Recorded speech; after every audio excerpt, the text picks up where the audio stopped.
Now, with the mod drop chance booster about to be added into Warframe, it caused a fair bit of anger, didn't it? Mod booster bad, DE bad, potato smoosh. No, wait, hold on, that's something else. How you all doing, you beautiful feckers? Welcome on in. Now, the community looked at this booster edition as one of a bad intention.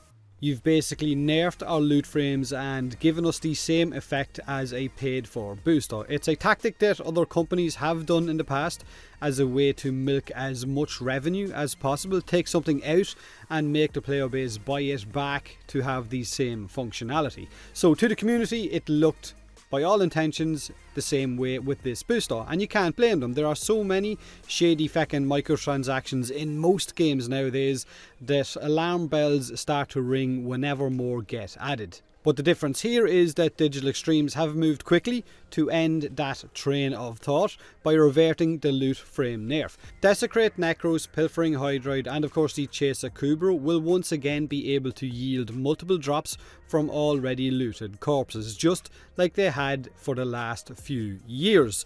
Not something that popped up overnight. These frames could synergize for years before that nerf a few months ago. So that loot farm nerf has now been reverted in light of the anger within the community over the mod drop chance booster being added into the game. The anger, if we're being honest, was always about the nerf to those abilities more so than about the booster. I think that if the booster was added on its own, then I don't think even a fraction of the player base would have gotten mad about it if those abilities had been left alone. So DE have taken that step because ultimately they didn't want to cause ill will within the community, and it was never their intention to have the booster look like it was being added just as a fix for that loot frame ability change or as a way to generate revenue off the back of a nerf. So basically they didn't want the two of these changes or additions being held hand in hand with one another. They also explained a bit further as to why they originally changed the way that Desecrate and other loot abilities interacted with one another,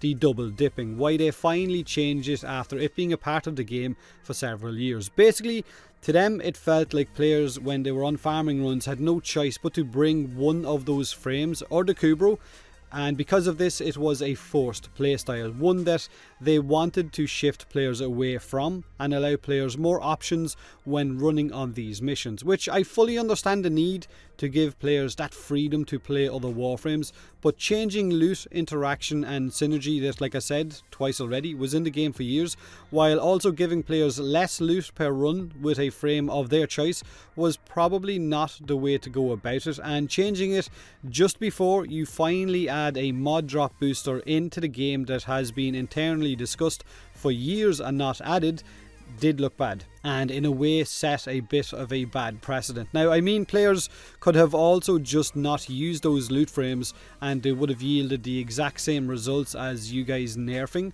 the farming frames. But in saying that, look, they have listened, and it is really nice that they have decided to revert those loot changes. So from today you will be able to double dip potato chip. So you can break out your Necros, your Hydroid, your Chaser Kubro, and you can double dip all day long. Now, as for the booster, it is still going to be added into the game along with that loot frame change being reverted, but it's going to be available also as a sortie reward and as an item that you can buy off Barrow Katir. So it has got that free option to it. You don't have to buy it, but with it being added to sorties, I guess that means that there's going to be a little bit more dilution to the rewards table, the sortie rewards table, because there is quite a bit of stuff in there as well. The mod drop chance booster is going to stay just apparently for the duration of the Atlas Prime access, and once the Prime access has ended, then they will approach it again and see what to do about it. I guess whether to keep it in or whether to remove it, I've no idea. So let me know in the comment section below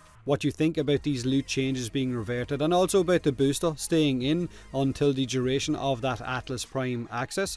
Share your thoughts in the comments. Do me a huge favour, hit that like button if you enjoyed the video, or don't if you didn't. Subscribe for more Warframe, and as always, thanks very much for watching.